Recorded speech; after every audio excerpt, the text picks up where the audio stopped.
जय श्री कृष्ण। भगवान कृष्ण की कृपा सदा सर्वदा आप पर बनी रहे। आज की इस वीडियो में आप सुनेंगे श्रीमद् भगवद गीता का 5वां अध्याय, जिसका नाम है कर्म योग।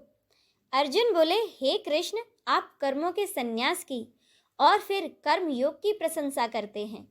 इसीलिए इन दोनों में से जो एक मेरे लिए भली भांति निश्चित कल्याणकारक साधन हो, उसको कहिए।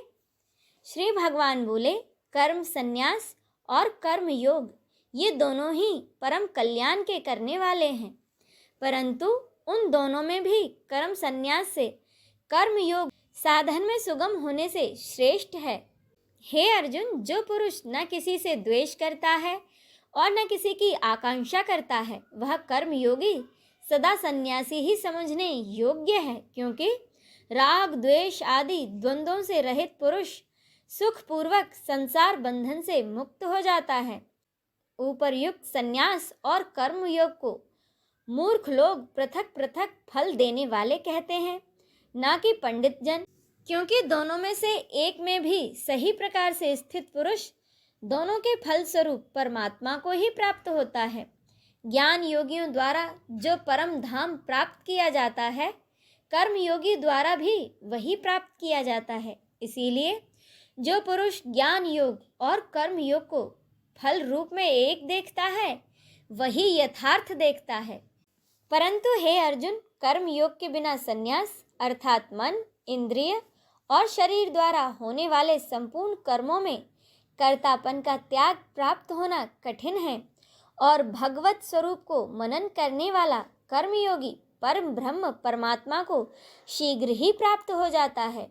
जिसका मन अपने वश में है, जो जितेंद्रिय एवं विशुद्ध अंतःकरण वाला है, और संपूर्ण प्राणियों का आत्म रूप परमात्मा ही जिसका आत्मा है, ऐसा कर्म योगी कर्म करता हुआ भी लिप्त नहीं होता।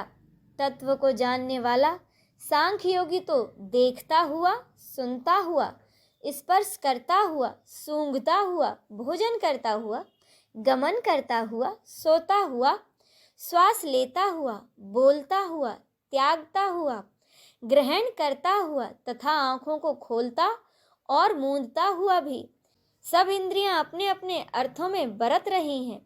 इस प्रकार समझकर निसंदेह ऐसा माने कि मैं कुछ भी नहीं करता हूँ। जो पुरुष सब कर्मों को परमात्मा में अर्पण करके और आसक्ति को त्याग कर कर्म करता है, वह पुरुष जल से कमल के पत्ते की भांति पाप से भी लिप्त नहीं होता।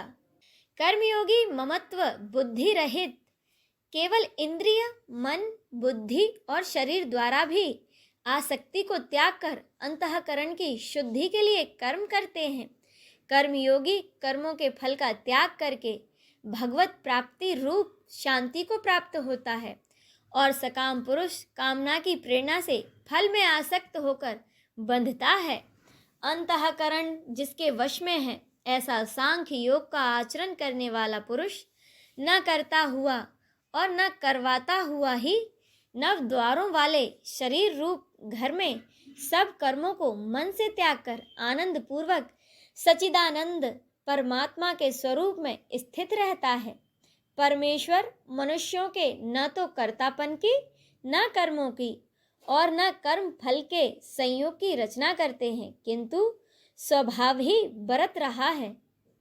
सर्वव्यापी परमेश्वर भी न किसी के पाप कर्म को और न किसी के शुभ कर्म को ही ग्रहण करता है, किंतु अज्ञान द्वारा ज्ञान ढका हुआ है।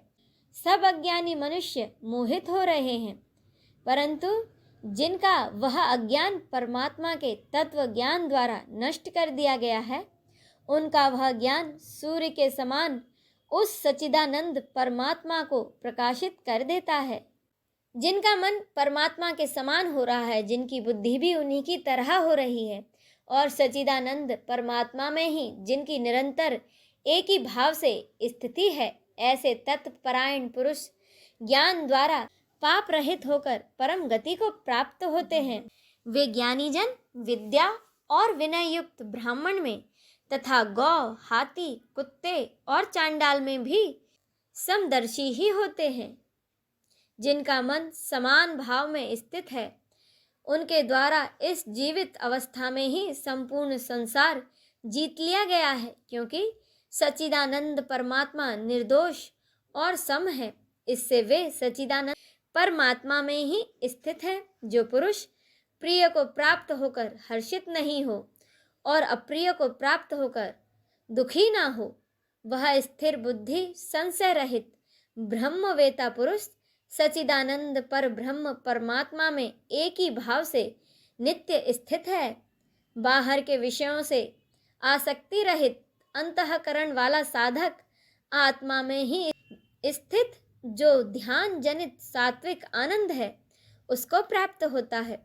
इसके बाद वह सच्चिदानंद पर ब्रह्म परमात्मा के ध्यान रूप योग में अभिन्न भाव से स्थित पुरुष अक्षय आनंद का अनुभव करता है। जो ये इंद्रियां और विषयों के संयोग से उत्पन्न होने वाले सब भोग हैं, यद्यपि विषयी पुरुष को सुखपूर्वक लगते हैं तो भी दुख के ही हेतु हैं और आदि अंत वाले अर्थात अनित्य हैं। इसीलिए हे अर्जुन, बुद्धिमान विवेकी पुरुष उनमें नहीं रमता। जो साधक इस मनुष्य शरीर में शरीर का नाश हो जाने से पहले पहले ही काम क्रोध से उत्पन्न होने वाले वेग को सहन करने में समर्थ हो जाता है, वही पुरुष योगी है और वही सुखी है। जो पुरुष अंतरात्मा में ही सुख वाला है, आत्मा में ही रमण करने वाला है तथा जो आत्मा में ही ज्ञान वाला है, वह सच्चिदानंद पर ब्रह्म परमात्मा के साथ एक ही भाव को प्राप्त सांख्य योगी शांत ब्रह्म को प्राप्त होता है। जिनके सब पाप नष्ट हो गए हैं, जिनके सब संशय ज्ञान द्वारा दूर हो गए हैं, जो संपूर्ण प्राणियों के हित में रत हैं और जिनका जीता हुआ मन निश्चल भाव से परमात्मा में स्थित है, वे ब्रह्मवेता पुरुष शांत ब्रह्म को प्राप्त होते हैं। काम क्रोध से रहित जीते हुए चित्त वाले पर ब्रह्म परमात्मा का साक्षात्कार किए हुए ज्ञानी पुरुषों के लिए सब ओर से शांत पर ब्रह्म परमात्मा ही परिपूर्ण है। बाहर के विषय भोगों को न चिंतन करता हुआ बाहर ही निकालकर और नेत्रों की दृष्टि को भ्रुकुटी के बीच में स्थित करके तथा नासिका में विचरने वाले प्राण और अपवान वायु को सम करके जिसकी इंद्रियां, मन और बुद्धि जीती हुई हैं, ऐसा जो मोक्षपरायण मुनि इच्छा, भय और क्रोध से रहित हो गया है, वह सदा मुक्त ही है। मेरा भक्त मुझको सब यज्ञ और तपों का भोगने वाला, संपूर्ण लोकों के ईश्वरों का भी ईश्वर तथा संपूर्ण भूत प्राणियों का मित्र अर्थात स्वार्थ रहित, दयालु और प्रेमी ऐसा तत्व से जानकर शांति को प्राप्त होता है। इसी के साथ श्रीमद् भगवद गीता का ये 5वां अध्याय संपूर्ण होता है। जय श्री कृष्ण।